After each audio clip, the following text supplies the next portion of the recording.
Welcome to another Cardano update. Like always, make sure to check out our YouTube memberships and our Patreon if you want access to all of our charts and if you want access to our daily Discord updates. So here on the 4-hour chart, we're still trying to complete a 1-2 setup. As you can see, we have been going sideways at the 50% support level for about 2 days now. So if we want to confirm that the low is in, we first have to break back above the moving average right there on the 4-hour RSI and then above the trend line, because we got rejected by the trend line about, let's say, 5 times already, so getting above it could be good, and then we could focus on the third wave, and the target for that is at 51.8 cents, but to even get to that target, we have to break above 47.1 cents to break above this high and then, hopefully break out of the downtrend. And that's it about the 4-hour. Now moving on to the Bitcoin chart right here on the 4-hour, we are still waiting to complete the C wave of a 1 to a B structure, and the target for that is at $101,000, but just like on the Cardano chart, if we do not manage to get above the moving average right there on the 4-hour RSI,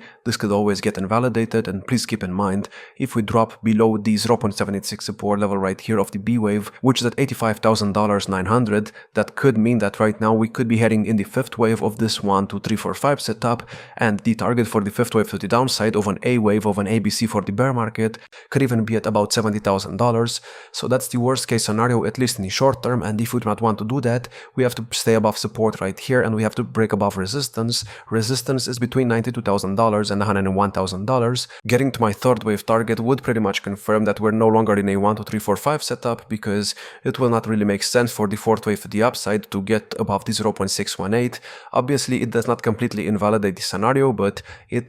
decreases the chances of it happening. And other than that, on the daily chart, on the Cardano chart, we are still above the trend line right there and above the moving average, which I believe is a very good sign, because in the past, each time we tried getting above the trend line or above the moving average, we got below it, and that's what led to new lows. So the fact that we broke back above it could be good, because it means that we are no longer in a downtrend, and it could also mean that right now we might start the third wave of a yuan-2 setup that we have over here. And on the Bitcoin chart, the story is pretty much the exact same. As long as we stay above that moving average on the RSI, we could bounce off of it, and that could give us a move to the bull market support band. Now going to the weekly chart right here on the ADA chart, there's not much going on. We are still above the 0.76 support level of this AB structure, and as long as we stay above it, we could always start much bigger third wave of a third wave, but dropping below 38.6 cents would suggest that right now the setup could be different, and maybe we are in a 1, 2, 3 setup for a first wave, and right now we could be in an ABC for the second wave move down, which could put us at 31.8 cents to test the 0.76 support level of the first wave.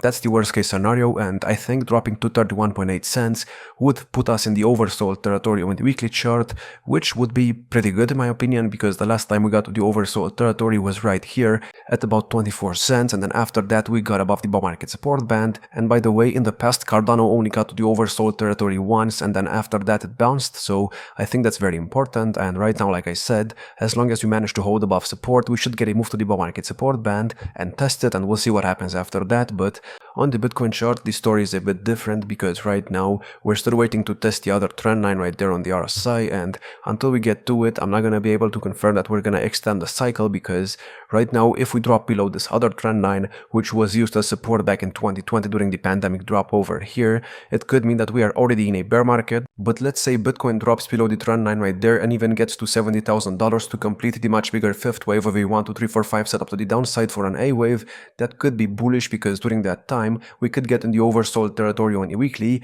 and this is very important because this only happened about 4 times, and that's important because each time we found a low at the oversold territory on a weekly, that's where a bear market low was. Now obviously I do not believe that we're gonna do that, because that's not really my main scenario. I believe we're gonna stay above this trend line and then we're gonna test the other trend line at some point. So that's pretty much it. I hope you enjoyed. If you did, make sure to check out our YouTube memberships and our Patreon if you want access to all of our charts, and if you want access to our daily Discord updates. Like, subscribe, and I will see you in the next one.